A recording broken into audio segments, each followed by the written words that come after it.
How have you been officially? I've been good. I've been good. So I came in, you came in earlier than me to film Yeah. today, and I was speaking to the guys. I apologize. But I was saying to the guys, you're looking fresh. Then I look out the corner of my eye and I see this hot mama, some hun looking at herself in the mirror. And I'm like, yo, this chick probably thought I was speaking about her. And then you come in and I'm like, are you the hot hun that... Anyways, I wanted to ask, how old are you? 51, turning 52 in August on the 26th. Ungakhohlwa, ama-present. Ngizokhohlwa. Ungakhohlwa, Umama ugogo. well, I don't know if my child is a child, but You're old enough to be the last time I ugogo. checked, she didn't have. But you're old enough to be ugogo. No, but I am a granny. I am a granny because some of my cousins have have grandkids, so I'm a granny. So many... Oh yes, and my nephew has 2 kids. My sister's firstborn son. Many women have asked, and I'm going to ask officially for you to answer, how have you managed to look so good for so long? I think it's genetic, but also I do... No, it is, like, for real. Like, my dad is in his 90s, and a lot of people think he's in his 70s. Okay. And my mom still looks very good. She's in her 70s, but she looks... So it's mostly genetic?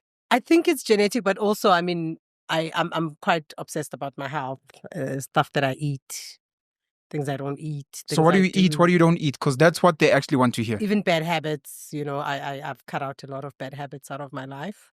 I get enough rest. I don't exercise as much as I used to. I used to be a freak when it comes to exercise. And over the last 15 years, I think I stopped road running about maybe 12 years ago. Okay, first tip, road running. Look, road exercise. running, I no longer recommend it because it's bad for your knees. Oh, rather when you do it extreme. Brisk walk. Brisk walk. Brisk walk. Brisk walk means walking fast. Because if you walk slowly, it's couching. Sure.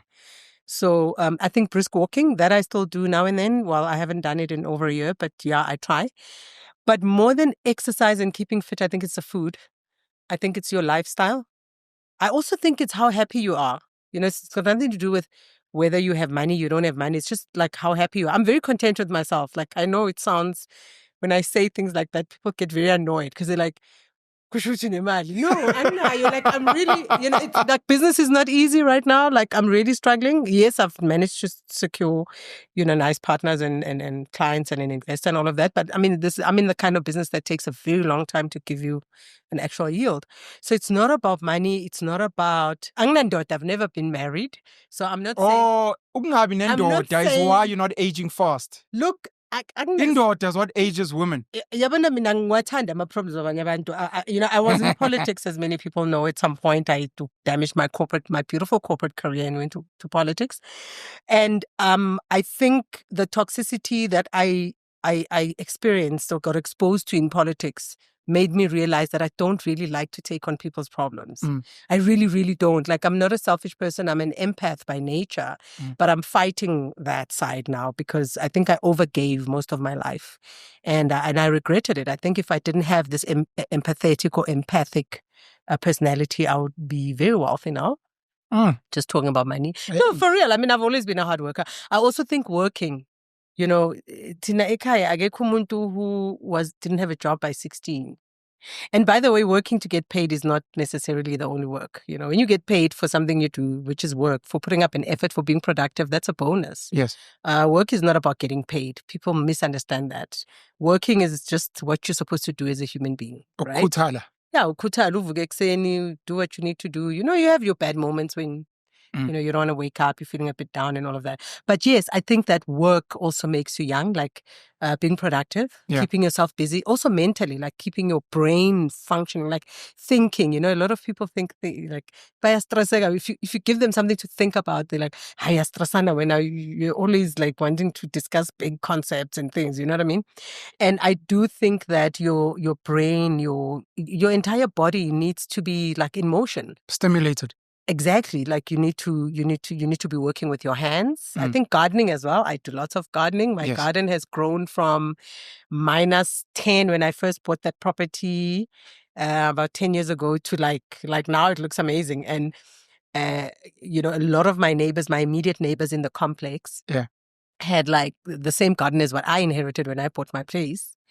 they basically didn't have any garden, right? And the places just looked horrible. And it was so depressing because I've always grown up in like a green environment. I suppose I was lucky. I always grew up, in green environments, even the schools I went to. And, Ekaya, my mom tries to keep some sort of garden. And ugogo wami bekalima, so it's just something that was inbred in me. I think I was born with it. Both my grandmothers, paternal and maternal, were farmers. But my paternal grandmother was, farming like, little crop, indigenous crop. And my maternal grandmother was what do you call it? Cattle and other domestic animals. Livestock. Yeah, livestock Sure. farmer, yeah. Well, I didn't know her, but I mean, apparently I took after her quite a lot. Thank you. Yeah. Genetic, which we can't help, but what others can do is try and improve the genetics for future generations so they can boast genetics. Exercise, brisk walking, you believe in. Yeah. Being very intentional about what you eat, staying away from bad habits, making sure that you are happy, which means staying away from things that stress you and age you unnecessarily. Yeah. And being productive. And then being productive, work, and especially with your hands. All the time, yeah. Working is addictive. You know this. Look at you. No. Let's carry on. Moving swiftly along. Me. Look at you. Moving swiftly along. Like, who else thinks Penuel looks hot right now? So, anyways, besides me. So what we spoke about before. I know, like, if you flirt with me, I'm gonna flirt back. 'Cause I believe in equality. You know that. Like, I'm not gonna allow you to flirt with me and make me uncomfortable in front of cameras on your own platform and then gigiege. So I also have another problem. I also have another problem. How old are you? No, that's not important. It's not important. It is important you asked me for my age. No, sisomdala. By the way, I think bonke abangani bami have got like an incurable crush on you. So we're literally going down the drain. We were doing so well. Age and okay, so one of the things we spoke about before we came here is and thank you for the fan. Oh, only a pleasure. Only a pleasure. I'm a fan of yours. So how tacky. That is so kitsch. There's 2 articles we need to go through today. Yeah. A bit serious. Okay. And I hope you don't mind. I'm going to read, and at any given point when you want me to stop, please just start speaking and I'll stop and then I'll carry on reading. Okay. From that point. Okay. I hope that works. Okay. Okay. The first one is from, actually both of them are from businesstech.co.za. As I said, anything that catches your attention, just start speaking and then I'll stop reading from that point. Perfect.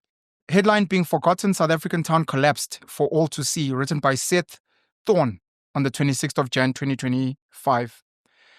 The small agricultural town of Coligny, I hope I pronounced that correctly. Colony. Yeah, it's a silent G. Okay. I don't think colony is English. I think it might be, it sounds French. A bit more French. Yeah. The small agricultural town of Colony faces widespread water, electricity, and sanitation failures, making day-to-day living an increasingly difficult battle for residents. Colony, located in the northwest along the railway line between Johannesburg and Lichtenburg, is best described as a rustic, small town with a strong sense of community. Originally named Trierfontein, the town was renamed in 1923 to honor Huguenot leader Gaspard de Coligny, who died in massacre at Saint Bartholomew in 1572. It is located in a large maize farming area and continues to be a significant agricultural town serving the surrounding farming community. The grain silo near the station was the first grain silo built in the Northwest Province and is a fitting reminder that maize is now the most important product emanating from this area. Besides farming, there have been a few times when diamond mining has taken place in the region. It forms part of Disubutla local municipality, which was established through the amalgamation of the former Lichtenburg colony and Bisisvlei transitional councils. However, like Lichtenburg and other neighboring towns, residents and businesses have desperately pleaded for service delivery as taps run dry, lights remain out, and sewage runs in the streets. Business Tech traveled to the town to see their challenges firsthand and talk to the people living and operating in Colony. With service delivery protests blocking entrances to the town mere days before we arrived, the troubles were instantly apparent. Number 1, the water woes. The Blue Drop score from the Department of Water and Sanitation is a performance indicator of water supply systems, capacity, compliance, and good practice. The Sobotla, which includes Lichtenberg and Colony, has a 2023 Blue Drop score of 35.43%, considered poor. 35% matric pass rate. Exactly. Amazing. The No Drop report assesses water demand management and water use efficiency, designed to improve service delivery and water security while reducing water losses and non-revenue water. The Ngaka Mudiri Mulima district municipality, which the Subutla LM falls part of, got 0%, with anything under 30% being critical. 0%. Under 30% means it's critical. At 0%, but it's non-existent. It's probably raw sewage. According to these DWS reports, the Subutla is facing significant challenges in its water and sanitation management systems. There's a declining performance and poor infrastructure due to a lack of investment in repairs, maintenance, and upgrades. One elderly resident told us that her area has been without water for 5 years. Imagine. Meaning she has had to push around heavy wheelbarrows of water for around 1,825 consecutive days. An old lady. Stanley Nyakama, the principal of GR Sitsitse Primary School, which has over 1,300 students, said that they most often need assistance because there's no water. When asked if assistance comes from the local government, the principal laughed and said the municipality is long dead. Wow. He explained that while a severely unstable electricity supply is tough, the lack of water in the town is a serious crisis at the school, constantly putting children at risk. Because of the situation, the school's toilets very often become unsanitary, lacking water to flush, leading to terrible odors and health risks. Students have no drinking water, cannot wash their hands, and are sometimes sent home early due to water shortages. Of the 23 boreholes in the area, only 5 are working, and those are only semi-functional. That was number one, water. And those boreholes are probably not even Maintained financed by the municipality. They're probably belonging to the farming area. I mean, I'm making an assumption. I could be wrong. We need to ask the journalist one day. Electricity, number 2. Electrical infrastructure is also in dire straits, with aged and unmaintained infrastructure clearly visible. Community members have said that power outages often last days at a time, and they even have to buy their own electrical supplies for repairs. You're right there. Community activist turned ward councillor Kobus van Tonner said that if you've got a problem with the break on your electrical side, name, on your pole at your house, you must buy it. They don't supply it. Yeah. So why is there a municipality? Like, there's so many things in this article so far. Sorry. I don't think that the current government understands what a municipality is in the first place. I really don't think they understand. Like, they have no clue. The government? Yeah. Do the people understand? The people, obviously, I mean, I think especially us Black people, we've been sort of conditioned to be entitled, to have entitlement. We've been conditioned to demand things and demand things for free, forgetting that except for the mountains and the rivers and the soil and all of that, everything else is man-made. Comes at a cost. And it's man-made. And if it's man-made, it means it's processed. And if it's processed, it means there's work that had to go into it. There's engineering that had to go into it. There's planning that had to go into it. There's budgeting that is budgeting. The money has to come from somewhere. It doesn't literally fall from the sky. I don't think we understand how municipalities work. I mean, this poor municipality has got so much rich history, right? So if you had a functional municipality in this area or in this province, even a functional government, I don't want to talk about the citizens for now in the business sector, because obviously the business sector here has been let down by a municipality. Because business in a municipality thrives as well or as effectively as, you know, as effectively as the municipality's effectiveness. Because they pay tax, right? I mean? No, because the municipality's main responsibility is really engineering, town planning, sure, local economic development planning, because that's why people decided to come together and have things that they call municipalities. There's a time when municipalities were actually, can I say, invented or created and designed. And the intention of it is that, I think you speak about this quite a lot, we get together, we live in a certain area, or even if we don't get together, we find ourselves in a certain area, we happen to be citizens of the country in that area, logically, we're going to want to organize ourselves because we're not animals. Yes, we are animals on some level. We do operate on instinct at some level, but we have a brain with the best capacity. Well, okay, there's an argument about whether dolphins are smarter than us, or even an ant. I think an ant is much more intelligent than human beings, by the way. But nonetheless, the understanding is that our brains can do, and our bodies, can lead us to do certain things if we apply our mind scientifically. The whole point of a municipality is for the residents of that. That's why you pay rates and taxes. Yes. Right? So this situation that people in townships and all of that don't pay rates and taxes, that was a situation that's not a permanent, that's not a situation that was supposed to be permanent. Yeah. Because it's not fair for you to pay rates and taxes and for me not to pay.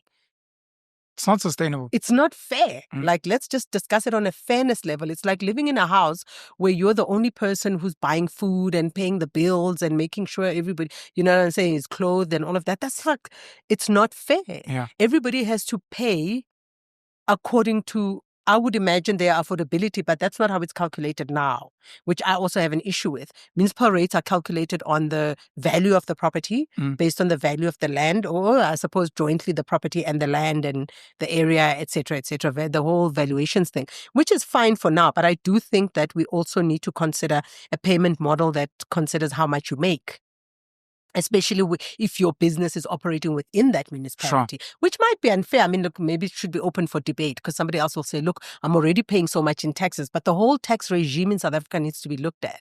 I mean, I heard the other day that they want to implement NHI, which is the most ridiculous thing ever. I mean, the idea of NHI is good, but for them to implement NHI, the same government that has looted in excess of R1 trillion in 20 years, in the first 20 years of coming into government, wants to charge tax-paying South Africans, like if you pay as you earn, what do they call it? Let's say if you submit a tax return every year, it is pay as you earn, personal income tax. Personal income tax, yeah, but there's a whole lot of other personal income taxes. If you pay as you earn, and you're in that bracket, you're going to be expected to pay. I don't want to say the amount, but it's definitely between 30 and 37,000 rands in tax annually, just for NHI. And sorry, NHI is the National Health Insurance Act. Yeah, it's an act now. It's no longer. I digress a little bit. So the point I was making is that within a municipality, yes, I do feel that we need to pay according to our means. Partly, I mean, there's actuaries to work out the formula and things, but that could be unfair on the basis of what I'm saying now. Because if you are, let's say, of high income means, like you have a company that's making billions of dollars or even hundreds of millions of rands in terms of turnover, right? You're going to be expected to pay corporate tax. Yes. You're going to be expected to pay VAT. You're going to be expected to pay, there's three basic taxes you pay. It's VAT, it's corporate tax, and personal income tax. Yeah. Because remember, when you have employees, sorry, I need to switch on the fan again. Your employees are not really taxpayers. Sure, you're liable to manage. They are not really taxpayers. Are you even liable? But arguably, you're only a taxpayer if you're making money directly. Yeah. Like through your ID, your personal individual income, or through your PTY Limited, your company. So yeah, the personal income tax, the liability currently is on the employer. The employer has to register you if they pay above a threshold. That is correct. They have to register you, but they also they deduct it from your salary. They basically have the legal liability to pass it over to SARS. Unless you're a director, because remember the laws changed around directors. Unless you're a director and directors pay what you call, if you earn above a certain threshold, I can't remember what the threshold is, but if you're a director of a company, you then become a provisional taxpayer. A provisional taxpayer means, your employer, or maybe you're a consultant as well, I think it would apply, hands over all the money to you, and then you become liable to pay it over. But for all other employees, the law is that. So that might be an issue. But the critical issue here is that the reason we have these even Johannesburg, I'm not sure why, I think this is a colony is a nice example, because thousands and thousands of small towns, or hundreds of small towns are living under this situation, this crisis, right? Yeah.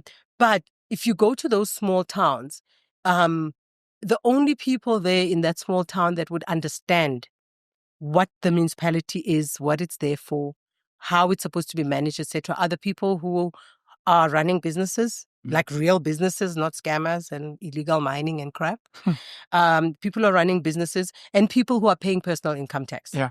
Because even if you're not interested in tax and not interested in how municipality, and people who pay rates and taxes, those basically would be the only three categories would understand. And that would be the minority of that small town. Because in majority small towns, a large part of the population are very poor people, happen to be black in most instances, and then the rest of the population, would then be divided between white, colored, and Indian to whatever extent. And then, of course, there's a black middle class there, right, in those small towns. But all of them put together, the entire middle class and the upper class would be really small. And so the big problem here is, besides the issue of rates and taxes, it's also how municipalities are funded by government, right? This whole concept of, the conditional grants. You've heard of conditional grants. And I think there's other grants that small municipalities get from government. And though that grant is basically paid from national treasury, it goes to provincial treasury, and then provincial treasury is supposed to allocate it to the municipality, which is also another problem, right? We've spoken about this, by the way. We've spoken about this many times, yeah. And which is also another problem because, firstly, most of those grants are looted, like completely. Secondly, getting accountability for that looting is almost non-existent because the majority black communities that are residing in these basically collapsed and dilapidated towns would, like I said, and their relationship with that municipality is dysfunctional because it's based on entitlement. It's based on, I must get a grant, I must go to school for free, I must go to the clinic for free, I must get a street light for free, I must get a road for free, I must get water in my through the tap for free. Like, basically, you government are responsible for me, and the reason and it's no longer because they're black, it's because they're poor. Initially, it was because people are black. Right, which is really toxic. I mean, I had to engage with this thing many times, and I found myself in conflict many times when I was in full-time politics, and I didn't agree with it. But there was this emotional blackmail. No, we're black and we're poor, and therefore we must get all of this stuff for free. And I'm like, okay, whoa, I'm black, I'm poor. I come from poverty. I've always paid taxes. Then somebody else says, "Oh, but you were privileged. You started earning decent." I'm like, no, okay. Do you understand what I'm saying? Yeah. So it's a very, very dysfunctional system. And all I'm saying is that for us to develop South Africa and to move forward from this very nauseating narrative, because colony is just an example. It is just an example. Where I come from, where I grew up, basically where I was born in the Eastern Cape, and grew up in Mpumalanga, I went to school KZN and Gauteng. I grew up in many different places. So I have the privilege of knowing many different towns in many different provinces. It's the same situation. It just doesn't change. There's one group in the municipality that is entitled because of historical disadvantage. And then there's another group that is owing the historically disadvantaged, right, based on race, and the assumption that because you are either colored, mixed race, or white or Indian, that you are actually economically advantaged, and that's not true, and that you're actually wealthy. And then there's now the emerging group, which is silent. Your group, the black middle class. Our group. No, it's fine. So oh, get out of here. You remain disadvantaged for life. I think I need to start fighting for that gap. Please continue. Single, unmarried, never married women need to get a tax break. As Patalama taxes for like 5 years. I choose the 5-year period in my life. That would be a nice benefit. I mean, how many middle class women would move to South Africa and help develop it? So the point, as you were saying, there's a silent black middle class. There's a silent black middle class that should be disgruntled about this situation. But they're not, right? That should be disgruntled about this racial profiling of benefits. Like, for instance, when your kids go to Varsity and usazofunda, because I can't wait for the day your firstborn goes to Varsity. Guzo. No, we'll have taken over the country by then and everything will be free. You think you and who? The fees will have fallen. You and who? 17, 18. That's when I'm going into politics. That's when the fees would have fallen. The fees would have fallen. Who would be paying for those fees? Who would be paying the university? Wide monopoly, capital, and previously advantaged. The sort of upper class universities, so-called upper class Ivy League universities, I used to be, because I read read an article the other day about the dilapidation at UCT as well. Some of the infrastructure is so horrible. Yeah, I mean, if UCT starts to collapse, then you must know we're going somewhere. We are already somewhere. We just don't want to admit it. But there's this silent black middle class. And from this silent black middle class, I want to exclude those who work for government. I'm my comrades. Right? I want to exclude those ones. Why are you excluding them? Yeah, it's because of the psychology around that whole thing. I'll come back to it. I'm talking about the silent black... about the silent black middle class that has earned themselves. That have genuinely earned... That's what you're speaking to. You and I. Okay, people who have had businesses, who have Safunda, worked in productive sectors of the economy, who've worked in the private sector, by and large, started their own businesses from their own blood, sweat and tears, their own money, never really got a tender, never even wanted to, right? I'm talking about that. Okay. Then there's this, this mass of the silent black middle class that I think is intimidated. I think they're very intimidated politically and perhaps even economically. They're just intimidated because when the ones who receive social grants, and I'm not talking about old people and disabled people, because old people, disabled people, and orphans, that's the only grouping that really is entitled. You believe? I believe old people also who have worked, but up to this point, let's say all old people. I would put my mother and my father. My parents worked for decades, sure. And they worked for decades in South Africa. So they definitely, in fact, they are actually. I actually believe that the old pension grant should be higher if you've worked. I hear you. And contributed towards pay as you earn. You should be getting at least double that money. It shouldn't be the same, considering your contribution towards building the country. So I'm going to other people counter-argue that you should have had a pension fund, but it's... You have it. No, you see, the apartheid government had much better almost everything, right? Because that was a consideration. That you've worked, therefore, I think your pension should be a certain... Yeah, there's something I just don't have. I don't want to talk on something I'm not too sure of, but there was... Obviously, one, they'll talk about the tax break, but you don't get a tax break from your pension now. You're actually taxed more. You're actually punished. It's very punitive. South Africa's our relationship with government is very dysfunctional. Like we're slaves to the government. We're literally slaves to the government. At the private sector, I was talking about my MTN contract just now. I have a right to emotionally blackmail them and say, hey, I've been with you for 10 years. You need to give me a discount. You need to give me something. You know what I mean? Government, you can't. They just literally tax you to death. And loot your money and waste it and employ people in the government who don't have half your qualifications, half your skills, who don't have any credentials. A lot of them got in there because of, again, the comrade, some entitlement, some kind of abuse. No, I'm black, I'm poor. I didn't get to have a swimming pool. I didn't get to go to a river. Therefore, I must get everything for free. And we must abuse. You didn't get to go to a river. I don't know, like this. Please continue. So you're basically distracting me. I was coming to the point, Yoguti. The reason Abu Masipala Betu are in this stalemate situation, where you get to a municipality, we read an article like this, and it's like, who's going to do what about this situation? You know what I mean? Nobody wants to say anything. It's only the people who are running maybe big businesses like farms and stuff like that who feel the pinch because a lot of, they're basically the ratepayers. And the money and the rates that they are paying are not enough for everyone. Because that's the whole idea. It's like a stokvel. I think it's better when we explain it like that. I think people will understand it better like that. A municipality is nothing but just a sophisticated stokvel governed by certain financial regulations and all sorts of statutory laws and bylaws and all sorts of things, right? Where we all put money together into a pot, and then we must look after this asset called our town, but from a point of view of public benefit, for public benefit. So everything that we use together, right? It's common property, like our streets, if we have swimming pools, if we have sporting facilities, if we have public schools, if we have clinics, anything really that belongs, to the municipality. And then, of course, there'll be other public facilities in every municipality that belong to national government or that belong to provincial government, right? There's lots of assets that belong to provincial and national government it's located within the municipality. So those are supposed to be taken care of by the person who owns it, like anything else. I mean, if you own a house, it's your responsibility to maintain the house, to make sure every 5 years you fix the plumbing, you fix the electrical wiring, you do this and that, the roofing, blah, blah, blah.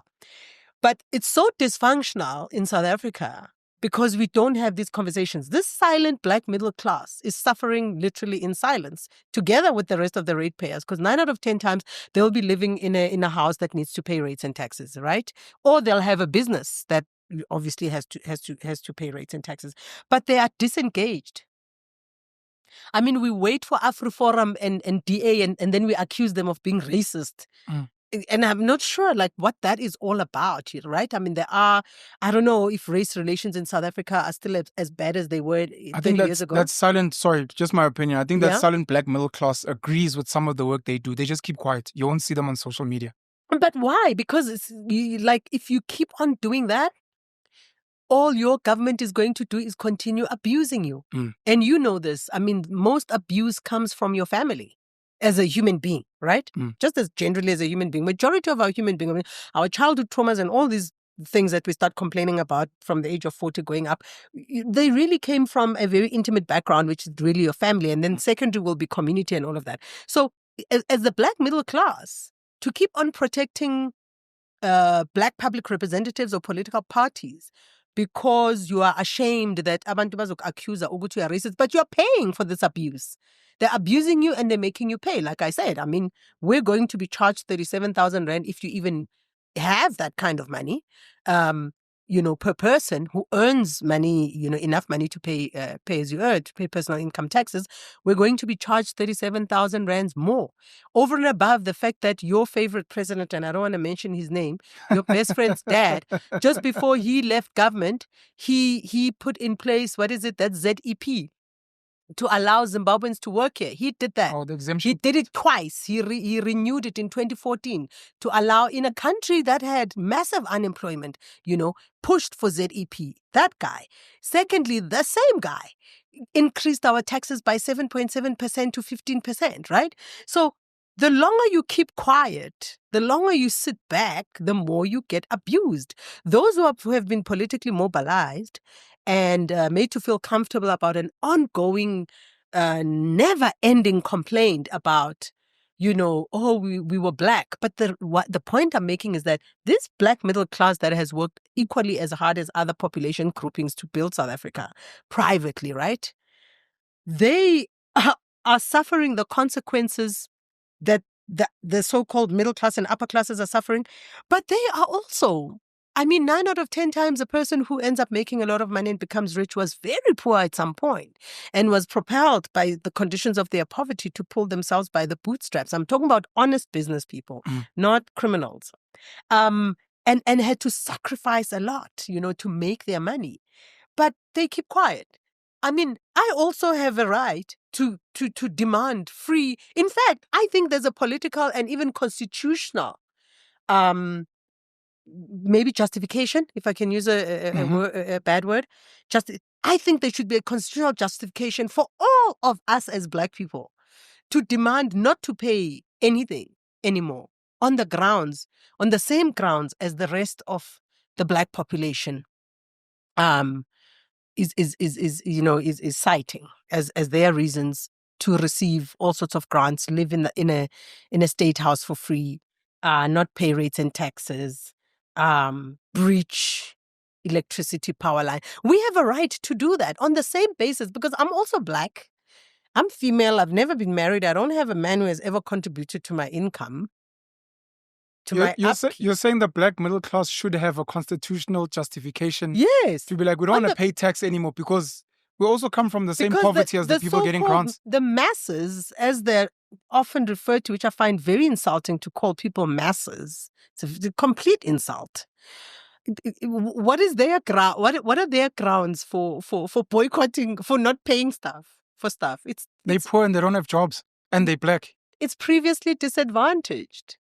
And you're saying we're also previously disadvantaged. Yeah, of course we are previously disadvantaged. Therefore, can I not pay tax because I'm also previously disadvantaged? Unless we put a date to the word previous. Then everyone then expires. We say, okay, if you are disadvantaged from this date or back, then you are previously disadvantaged. So what would be a good expiry date? Let's say from 1994, if we had to have a 50 date. years? Like 50 years. We're what do you giving you mean? 50 years to So, say like, from now on, there are no more previously 20 disadvantaged. years from say From now. April 2024, we count 20 years, and then No, let's say there must be an expiry So to I'm the saying previously from 94, disadvantaged. the democracy, Rainbow Yeah. Nation, Yeah. and we say 50 years from that point, we'll say we all had enough time to Look, do something. there From must- here on, there's no more There must previously be disadvantaged. there must be an expiry date to all of this crap, because Yeah. look, okay, let's go back. The darkies are not gonna like you. Let's go back to the municipality. Let's go back to the municipality and what a municipality is and what it's supposed to do, right? Do you realize that the salaries of councillors come from your rates and taxes? The salaries of everybody who's employed. These are ward councillors. No, councillors, all councillors. Because remember, there's ward who's directly elected, Okay. whether an independent or through a political party. Okay. Well, now all public reps can contest since we won that case for people in 2020. Shout out right? to you guys. Thank but you very much. initially, yeah, New Nation movement all the time. But all councillors. All councillors, whether they are put on party lists through proportional representation or as party representatives, or they are ward councillors, they are paid through your rates and taxes in the municipality. They should be.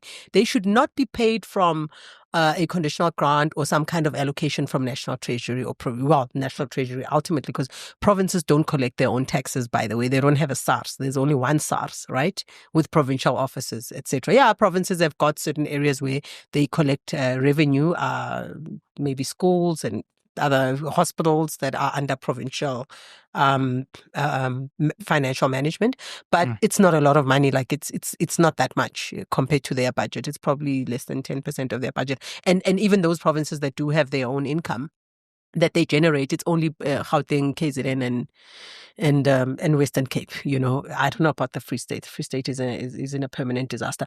But the point, it's like Eastern Cape, like it's Eastern Cape, Mpumalanga. Eastern Cape loves the ANC, Baba. As existing. You know, we should go back to just 4 provinces. The 2 poorest provinces in the country love or constantly vote for the ANC. But this is what I'm talking about, because that's the Eastern Cape and Limpopo, without fail.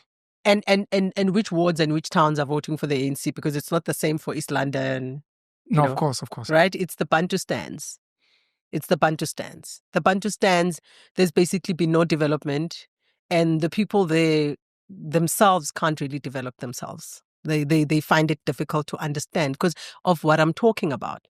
I think we are disempowering people by constantly speaking this rhetoric of, oh no, the government should be taking care of you. I think we're really disempowering people by telling them that. I think that if we can start educating, if people can start even empowering themselves and educating themselves by understanding what is a municipality. A municipality is literally just a geography that you have as a group of people that live in it and who decide what laws do we want here? How do we want to, what time should be, a child time for making noise? What time, where are we allowed to go? Like a municipality is basically a place where the people who live in that municipality must determine their own laws, must determine their own rules, of course, subject to the constitution, must determine how they want to coexist. None of that is happening. It's all about, oh no, entitlement, and this entitlement is based on race, but the entire black race does not have that entitlement. It's only certain people who live in certain areas. Say, I've never really lived in a Bantustan, but I've lived close to it. I've grown up close to it. So either you must be in a Bantustan or a very poor township that would have been built by either the British or the Afrikaners, and then and be black in that context, and then you are entitled. Like I'm saying, if you go to a township that was developed by a municipality during the apartheid time and is still there today, like which is all townships, because there's no new township that has been built by the current government. It's debatable with the RTPs. I know, with Cosmo City and places like that, but you must, So I don't know if you'd call them townships, but there's a lot of squatter camps that some of them, not all of them, were shifted into new RTP developments, which have become somewhat of townships. Yeah, but they are not self-sustaining. They're not self-sustaining. You know the model, the apartheid model, the National Party. Let me say the National Party, and I think the British model, because the National Party only came in 1948, right? So there are a whole lot of these things that already started before that. I think the National Party just expanded it. But the National Party's economic planning was simple. It was logical, right? For you to qualify for a state house, you had to have a job. You had to work. The only difference between you and the next person was that your job should have maybe not paid you enough for you to be able to afford to build your own home. But even that only came in, I think, in the late 70s, 80s, when the National Party started building, because the black middle class was literally created by the National Party government and the British, of course, to some extent. Yeah, the British, of course. Yeah, there's a lot of politics to it, but definitely the British, in partnership with the the religious institutions through Catholic schools and Anglican schools, etc. But the reality is that we don't, and we need to be honest about this. Like, we can't keep listening to stories about Colony and Urgis and all sorts of towns that people don't even remember, don't even know, except for when you're driving through, like Umzimkhulu, EKZN. Must I keep reading this article? Please keep reading it. No, Sorry. I'm asking. No, you can. There's actually the best parts of that article are further down. It's a very long article, I realized. I also wrote a lot of notes, which is why I'm wondering if I should keep reading or browse through. Okay, no, I'll browse through and then bring something up so you can continue. I wanted to get to the end of this electricity, because after electricity is roads. It's the roads. After roads, it's sanitation. After that, then it speaks about community action, the premier, no response. Yeah, it's trouble so it keeps going. But before, at the end of the electricity piece, I just want to read this quote. Yeah. On the 22nd of January 2025, Northwest Premier Lazarus Mokgosi persuaded the Disubutla Council to agree and allow Eskom to take over the electricity supply function. In inverted commas, the municipality does not have the financial capacity and the necessary skills to handle provision of electricity, said the Premier. I wanted to end the electricity one day. I want to go through some of these notes quickly before we carry on. Yeah. The first one being, we've raised this before, I'd like you to raise it again very quickly. Yeah. You spoke about that our government has looted over R1 trillion in the first 20 years of democracy. And very quickly, how do you know this? Where does this come from? So if you go to, I don't know if the Hawks, I've never been to the Hawks website. I used to engage with them through some anti-corruption network thing that I used to be part of. But if you go to the Hawks' website, if they have one, and you go to there's a report that they delivered officially. Was it in 2020? What year is this? 2025. Either they delivered it in 2024 or 2023. They proved that they have a backlog of cases. Let's say R1 trillion, because the figure they wrote was like 990 something billion. That's like R1 trillion, right? Sure. That's close to R1 trillion. A trillion is how many billions? 1,000. Is 1,000 900 billion, and something billion is so it was around 900 billion. They just didn't want to say R1 trillion. I don't know, maybe somebody taught them that if you say R1 trillion, it's going to sound really bad. But they issued a report, and you can find that report, of a backlog of cases involving state corruption. And you know what state corruption means. It just means theft, right? Money that just disappeared somehow.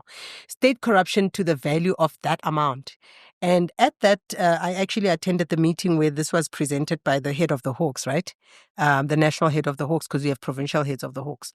And he basically was saying this amount is actually a conservative estimate.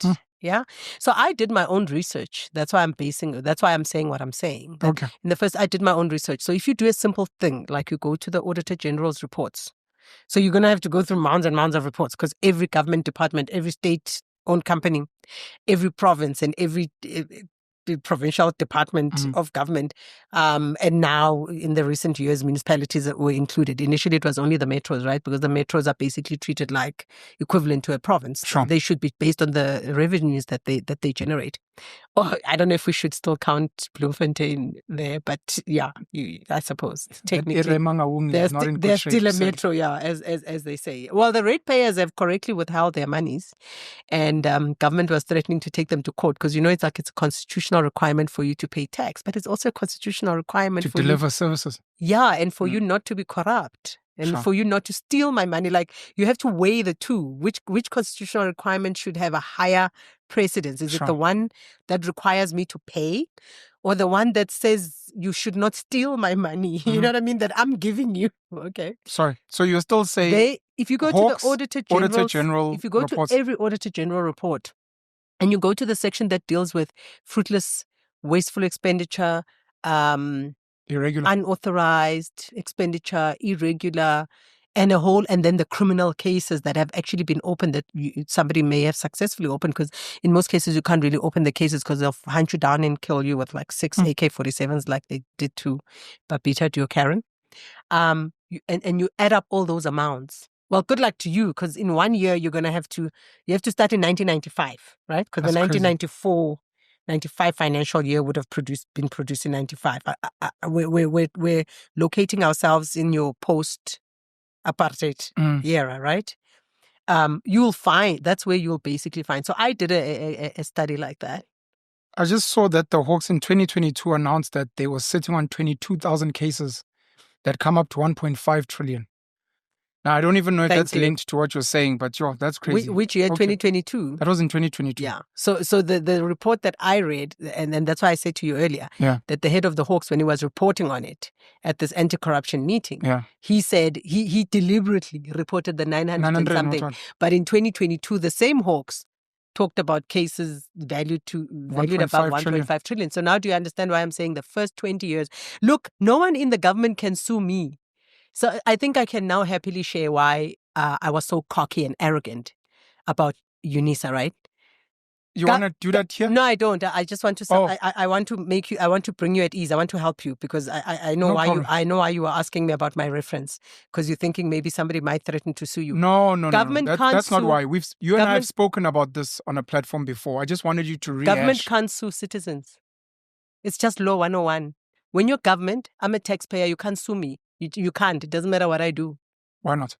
Because you're government. I'm a shareholder. But what if you're lying about government and you're bringing government into disrepute? Government cannot sue a citizen, finish and clear. You can go and debate it with law students. I'm not a law student. I'm just telling you something I know. So it's a challenge. From learning it in communication law 101. We're challenging people out there. Can government sue citizens? No, you don't have to I'm not asking anybody. You. I need to be asking the legal minds. The to lawyers. Be like, let them. Here is where government sued, and in these cases. No, government can't sue. Government can hold you criminally liable, but not in a civil lawsuit. Okay. If you're a taxpayer, you're a citizen, the government cannot sue you. Even if you literally did say something wrong. It's a different story if I mention a name. So UNISA is 100% government owned. So when you speak about government general, all of it. No, I'm saying when you say government has done this, they can't sue you. They can't. If you mention a specific somebody, or maybe a political party, maybe they can. The political party and the individual. No, political parties, no. No, I'm saying they can sue you. Look, because they're not necessarily government. A political party can try to sue you, but it would be the most stupid thing on earth. Like, how are you going to sue me and then tomorrow you're coming to ask me for my vote?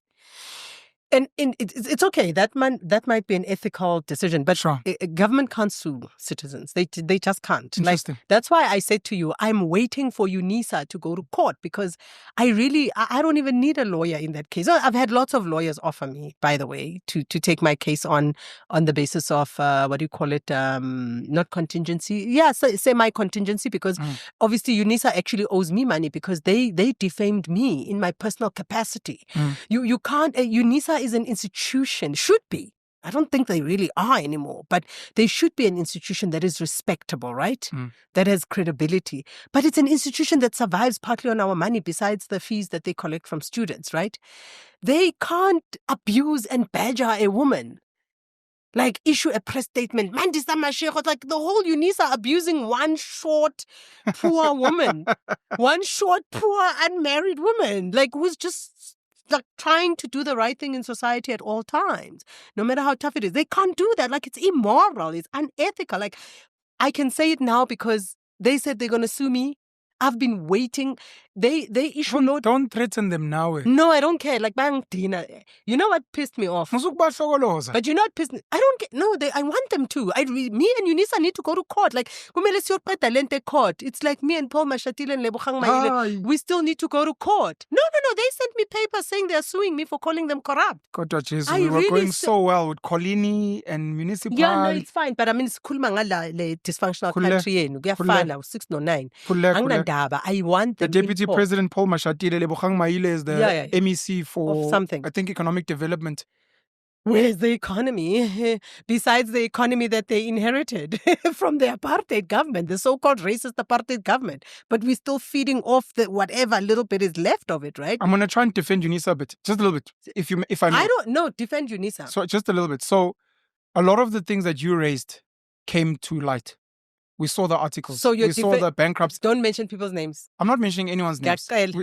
No, only because there are certain names I don't want associated with me. Not a problem. Not a problem. Please, out of respect, Ginama rights. Not a citizen, I'm law abiding all times. At all times, I'm law abiding. So there were stories that came out. A lot of dodgy things. I think there was nepotism and things that came out. Certain things you'd alluded to when we sat. I think when they issued the press release calling you out, the concern, because it wasn't just UNISA. I got a lot of DMs from UNISA students who are like, but is my qualification not real? Mandisa is saying this. I've got children.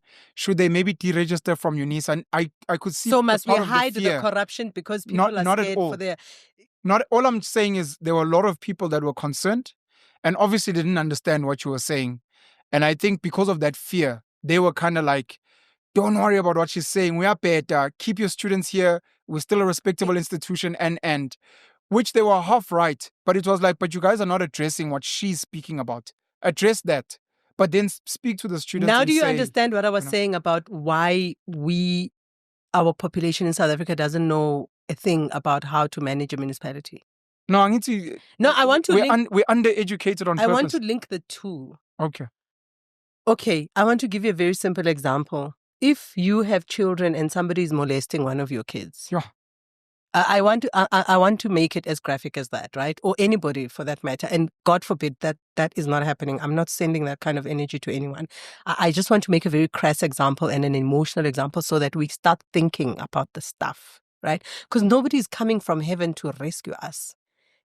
And we can't keep on demanding high-end roads, high-end infrastructure. We can't, sifuna ukukopa ama-fast trains wase-China, sifuna ukukopa i-infrastructure yase-Europe. We want everything that the first world has, but we don't want to take responsibility for participating in building and maintaining and sustaining and developing ourselves in order to have that, right? So someone's violating your child? Somebody's violating your child. And, nobody, you don't want to raise it, whether privately or whatever. You don't want to deal with it because you just don't want the child to be upset or you don't want to upset the perpetrator. Do you understand this is what the situation is? He's got a family, so... He's got a family, and, he's maintaining his family financially. Therefore, don't raise this thing. Then after one child, before you know it, the whole village is deedified, right? What kind of a society is that? I don't have time for that nonsense. Mina ngifuna e-UNISA e-court. And I have a right now to go to the Constitutional Court. By the way, I need UNISA lawyers to listen to this. And I'm talking about the lawyers in their corporate office, yeah? If they have a legal office, because they have law degrees, but they didn't understand the basic, simple, as government cannot sue a citizen. So they threatened me in public. And now you're busy sympathizing and empathizing with them. I want nothing from them. I've lived my life. Gisebenza hard. I've learned that lesson about life. That just work hard, be honest, have integrity. Don't be a nuisance and a menace to society. Excuse the pun. Follow the law up to the point where it becomes unjust. Then you stop following it. So corruption is the biggest injustice. In Africa, Africa is not developed because of corruption. And it's not even because of corruption, it's because of the citizens of Africa are scared of the corrupt. I don't know what because if they you kill don't, us. You mentioned if Papita. you don't stop the molester, it's just going to get worse. You mentioned Papita. There's no war that doesn't have casualties. We have to go to war with these people, like literally. No one wants to die though. Well, people do die, unfortunately. Even if we don't want to die, someone will die. You're dying die slowly of depression because you can't get a job. And the reason you can't get a job is because there's no development planning in a municipality to work out what's the local economy, what must it look like. Because that's a responsibility, that's a duty. That's why a municipality is there, to make sure that the citizens are productively engaged, that everybody is building the municipality together at your level. Asisho ukuthi wonke umuntu phela kumele yabona invest in lokho khonnayo. So if you need a job, that there's a place for you where you can get a job, that your rights are protected, that your ID means something. Because at this rate, your ID means nothing, right? I mean, I'm sure you've had this discussion around the Bella Bill, that I can come from, give me a shithole country in Africa. I can come from Equatorial Guinea. A what? A what country? Shithole country. That's what, no, but It's the truth. That's what Trump called African I'm countries. sorry, that they're Equatorial Guinea. shithole We love you countries. very much, man. Sorry, let me take it back. They speak French there. You love Equatorial Guinea. You haven't been to Equatorial Guinea, right? I haven't either, but just do a little bit of reading about Merci, Equatorial. thank you. What's sorry in French? I just want to say sorry. So man. let me tell you, what's the benefit of being a citizen of a country or a municipality? There must be a benefit, surely. Sorry, is this thing out? It's off, yeah. Oh, it needs to be charged. Sorry. I'm a Pakistani wako agropile. So all I'm trying to say is that this is very frustrating for me, right? Because I feel like siyaz frustrated in ourselves. There must be a benefit to you being part of a club. And the municipality, let's call it a club or an association or a stokvel or a community. There must be a benefit for you being, holding an ID to a country. Right? Sure. It can't be that. And then there must be a benefit also for you being a law-abiding citizen. Yes. Surely you must be rewarded for that crap. No, because in this country you get exploited if you're law-abiding. Now you're with me. You remember the situation I was trying to describe earlier about all these 80% of the municipalities in South Africa are dysfunctional. They don't have money. With the little bit of money that comes through the conditional grants, our comrades and the politicians loot it to death. And there's no accountability. If they have to get arrested, they must shoot people and chase people up and down and threaten their homes, threaten their safety. And the rest of the community sits back and says, no, angeke size upapita because naye bekacabanga ukuthi uzophelelaphi. And the more you do that, the more the terror grows. It's terrorism. True. They're basically terrorists. These guys they're terrorizing us. It's terrorism. It's blackmail. It's like, if you don't allow us to steal your money. And by the way, you know that you can go to jail for not paying tax? Yes. You do actually go to jail. There's this guy who was called to, I don't know if it was which court it was, but this guy got a lot of business from the SABC for decades, producing shows like About Generations, Nan. I don't know that story. He was like, just Google it. Was he arrested? Well, I don't know if he was arrested, but he had to go to court. You have to go to court for you to, right? He had to go to court for tax evasion. Please try. He hasn't paid tax. He hasn't paid personal income tax. He hasn't paid corporate tax. He hasn't paid, thank you. What's the other tax? It's corporate tax, personal income tax, VAT. All three taxes. And this guy was getting, I don't know how many, I don't want to say hundreds of millions, but he was getting millions and millions, tens of millions of rands of work from the SABC for decades. As you know. There's a number you're looking for. 278 is the number. 278 municipalities. 80% of those are meaningless. Okay. They can't sustain themselves. It's like what used to happen with the corruption with the RDP houses when the RDP housing things started, and all that corruption started, and they would give young people who don't even have jobs. Like if you just needed to be a young girl and have 2 kids, during apartheid you couldn't get a house if you didn't have a job. Initially, it was also you had to be married, and then I think they had to deal with the fact that they had to deal with the societal, the fact that we have a right not to be married. Remember, there was a time when marriage was compulsory. For you to be a respectable adult, you had to get married. It was compulsory. Yeah. Well, it was basically compulsory because all benefits were associated to being married. And if you're a woman, you couldn't open a bank account. These laws were repealed in the 80s. I'm not talking... ancient laws. The person you're speaking to, I see an IOL article here, iol.co.za. Dumagandlo. 26 million rand in tax fraud. 26 million rand. And there were 2 other co-accused. His accountant, right? Who's an accountant is supposed to be the guy. Yes, to have integrity. Who helps you to account. That's why they're called accountants, right? Okay. I'm scared to go through my notes. Yazi's veles off-ramp for 30 minutes. I know.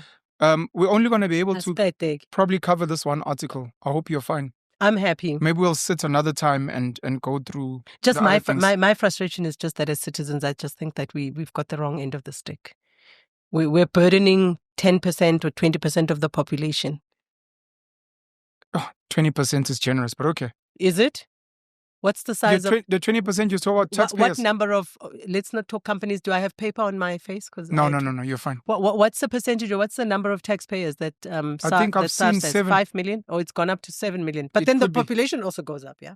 Our population's at about 63. So 7 million people must pay for 10 million illegals. Yeah, so that's who are in the not country, 20%. That's why I said 20% who must go is to generous. school without complying with anything, who mustn't have an ID. Human But rights. when admit esikoleni ungana ID. Human rights.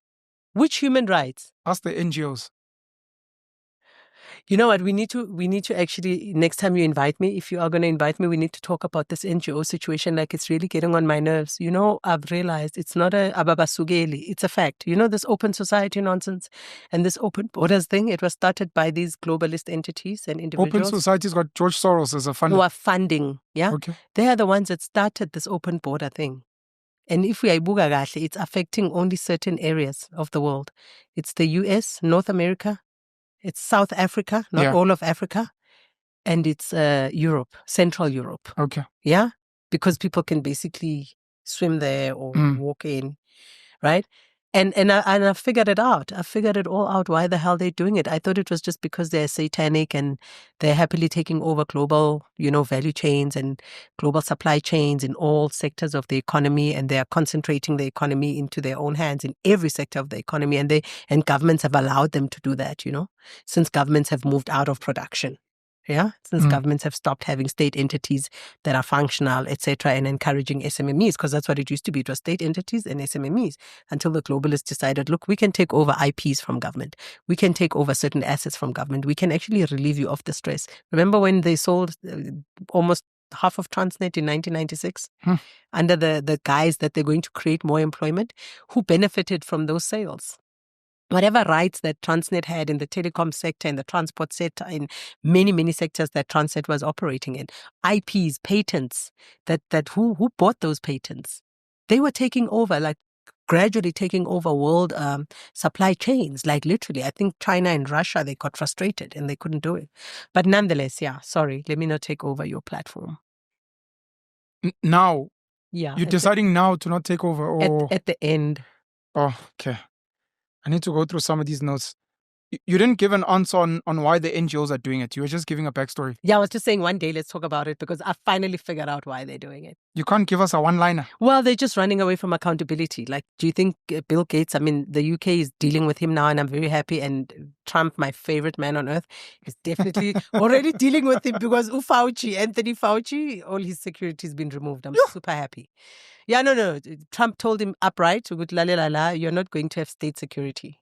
I don't care. If you want to drive to your office with 10 bodyguards, that's your prerogative. We can't stop. Not ngemali zethu. So, yeah, the chickens are coming home to roost. Let's keep it going. I wanted you to re-emphasize this, or maybe to explain it. I don't know how well you know it. And again, I'm going to ask if you can keep it brief. Yeah. I have to say it. Count me down. Just count me down. I don't mind. I'm not sensitive. You'll count me down. You'll say stop. Your understanding of what the National Health Insurance means, because to this day, I've Nobody also tried to explain it. There are people that say that I'm not fully sure. And then I want you to add this part of how taxpayers are going to have to pay an extra 30,000 to fund per annum to fund it. So they pay tax currently, they have medical aid, and they're going to have to pay more tax for this thing. But what's your understanding of NHI if you were to explain it to a 16-year-old? You know that we're probably the highest taxed, like citizens of South Africa, the highest taxed citizens in the world. I would believe that. I would believe that. You pay VAT, you pay all sorts of labor-related taxes, company taxes, corporate taxes. You pay toll gates. You pay fuel levy, sin tax. Like, it's too much, and all your taxes are looted, and you do nothing. You sit back. The NHI, I used to have a lot of detailed information about it when I was still in the public space, because I was one of the people who basically rejected it. Like, there's just no ways you can agree to that. And the position has always been that it's not government can't afford to do it, like financially, them on their own. And there's various reasons why. Besides the fact that they just don't have the money, right? They're looting 60% of the money that SARS collects and gives back to government departments goes to salaries. And those salaries are paying people who are by and large incompetent. Or ghost. There's also ghosts.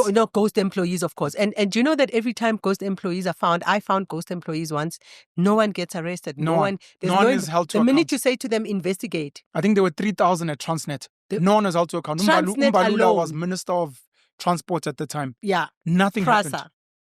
everywhere. They all found this thing, ghost employees, and basically you resign and then they keep you on the payroll, and all they do, they just change your bank account number and somebody goes and collects your money. And people that have passed away? Yeah. Sorry. People who resign, people who die, yeah. Anyway, NHI, right? Just logically, we have a population of 60 million people plus another 10 or 20. I don't know how many the bloody illegals are. Bloody illegals. You're definitely a Trump supporter. No. Undocumented foreigners that are here illegally. Guys, they are illegal. What does that mean? If you do something illegal in South Africa, you get arrested, you get thrown in jail. For black men, it's even worse. You are the most at risk to be arrested for frivolous crap. Correct. Right? The Correctional Services Minister, the other day, I saw like a little snippet. He gave a report. From the Freedom Front, Peter Groenewald. I think there's like 15,000 illegals. 20,500. Illegals in our jails. Yes. 450 at a cost rand. of 15,000. 450 rand a day. A day. 15,000 a month. Paid by you and me, who must comply with having an ID, who must pay tax. Otherwise, you get arrested like this guy. Well, he's correctly getting arrested, of course. But that's what the point I was making is that if you don't pay tax, you will get arrested. It's a crime. Well, if you're a politician, you don't get arrested, right? Never. I mean, there's a lot of politicians who don't pay tax and they don't get arrested. There's political parties who are not reporting back. The Political Party Funding Act said that they must report back and declare the sources of their donations. They're not, and nothing's happening. No, you can't hold them accountable, because if you hold them accountable, that's grounds for them to burn down the country. And then you've got an army now that can't stand up against Rwanda, like 9 soldiers, and may their souls rest in peace, who died, was it yesterday or today? In South African. In the DRC, yeah. South African. NDF, yeah. And the reason is that they don't have they can't match the equipment of the Rwandan army. I'm not sure what they're called. They can't match them. Look, we should really be revolting so badly against the government. NHI. No, I know, I'm coming back. We should be revolting so badly against government. We should basically just stop paying for everything. Everybody should just withhold their taxes. The middle class is scared, unfortunately. That's what I was telling you. The middle class is scared to say, I'm also black, I'm also disadvantaged. Why can't I get freebies? Never mind being arrested. They'll be threatened to be blacklisted from credit. Listen. Your medical aid will be shut down and they panic. People got injected with poison, like literally synthetic poison and crazy stuff during COVID. We want this episode to remain up, please. To save their jobs. And we told them, I was on national TV talking about this, and I think we were classified as crazy quacks or delusional people or something. It's like, listen, just basic science. You just needed to do biology up to standard 8 to understand that the same biology and science we were taught. We were all taught the same thing. I don't know the biology, Amanj. I'm just saying we were all taught the same thing. So when we asked the questions, we were not asking it because we've got our own The minute science. they say synthetic. It was the same. Synthetic means plastic. Nothing synthetic can survive in your body. It's going to give you a heart attack because it's going to move in your bloodstream. It's that simple. It's going to move and block some stuff, and you have an aneurysm, you have something, and that's the end of you. I don't know. It's like we are so scared. We're so scared to live our lives. I get Kumuntu who can manufacture a person. NHI, right?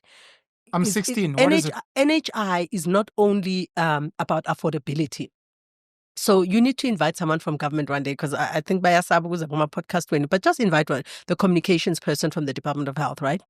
And ask them to bring the reports. If you want to do an NHI conversation, just strictly. Actually, maybe I should invite them. And then we have a 3-way conversation, because I'm scared you might be too nice to them.